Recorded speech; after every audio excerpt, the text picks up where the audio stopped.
এবারে নির্বাচনে তরুণ ভোটার 4.5 কোটি, আর এই ভোটই বদলে দিতে পারে ভোটের ফলাফল। আর তাদের মন জয় করতে নানা কর্মসূচি আর প্রতিশ্রুতি দিচ্ছেন প্রার্থীরা। ভোটাররা বলছেন দল বা মার্কার চেয়ে ব্যক্তির যোগ্যতাকে প্রাধান্য দেবেন তারা। গণ অভ্যুত্থানের প্রত্যাশা পূরণ করতে পারবেন এমন প্রার্থীর ওপরই আস্থা রাখতে চান তরুণেরা।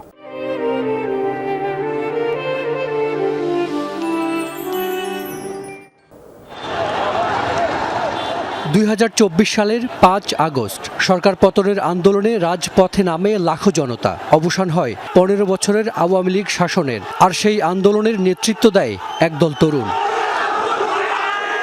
সেই গণ অভ্যুত্থানের পর প্রথম নির্বাচন আগামী 12 ফেব্রুয়ারি। তাই এই নির্বাচন তরুণদের কাছে বেশ গুরুত্বপূর্ণ।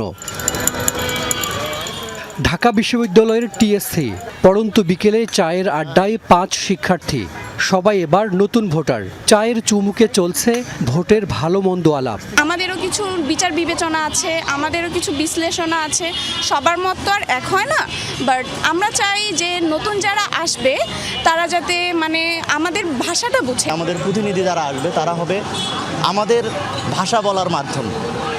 আমাদের দুঃখ বেদনাকে তারা নিজেদের দুঃখ বেদনা হিসেবে ধারণ করবে। এই 5 জনের মতো এবার 45 লাখ হয়েছেন নতুন ভোটার। সব মিলিয়ে 26-এর নির্বাচনে তরুণ ভোটার 4.5 কোটি, যা মোট ভোটারের 35%।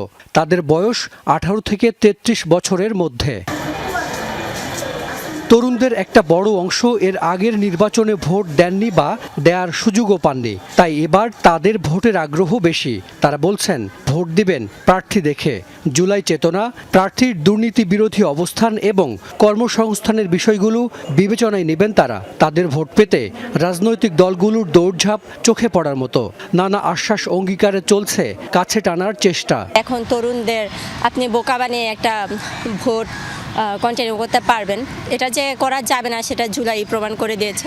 তো আই থিঙ্ক এই ভোটটা ভালো হবে, সুষ্ঠু হবে।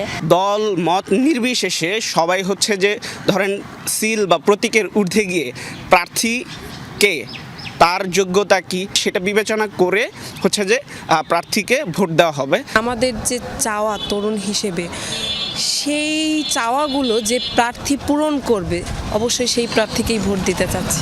নির্বাচন বিশেষজ্ঞরা বলছেন পরিবর্তনের অংশ হতে ভোট কেন্দ্রে তরুণদের ব্যাপক উপস্থিতি থাকবে। তাদের ব্যালটই ঠিক করে দেবে পরের সরকারের গতিপথ। এরাই সবচেয়ে বড় ফ্যাক্টর হবে। তারা যেদিকে ভোট দেবে, অর্থাৎ যে দলকে সাপোর্ট করবে, যে দলের প্রার্থীকে সাপোর্ট করবে, সেই দলের জেতার সম্ভাবনা, সেই প্রার্থীর জেতার সম্ভাবনা সবচেয়ে বেশি থাকবে। কোন পলিটিক্যাল পার্টি নতুন আইডিয়া নিয়ে আসছে, একটা পজিটিভ পরিবর্তনের দিকে দেশকে নিয়ে যেতে পারবে, কারা ট্রান্সফরমেশন করতে পারবে, নতুন বাংলাদেশ উপহার দিতে পারবে, সে তরুণরা এইসব বিষয় মাথায় নিয়েই, এইগুলো বিবেচনা নিয়ে ভোট দেবে। তরুণদের পরই এবারের নির্বাচনে ফ্যাক্টর হতে পারে নারী ও সংখ্যালঘু ভোট, বলছেন নির্বাচন বিশেষজ্ঞরা। হাসান মিসবাহ, যমুনা নিউজ, ঢাকা।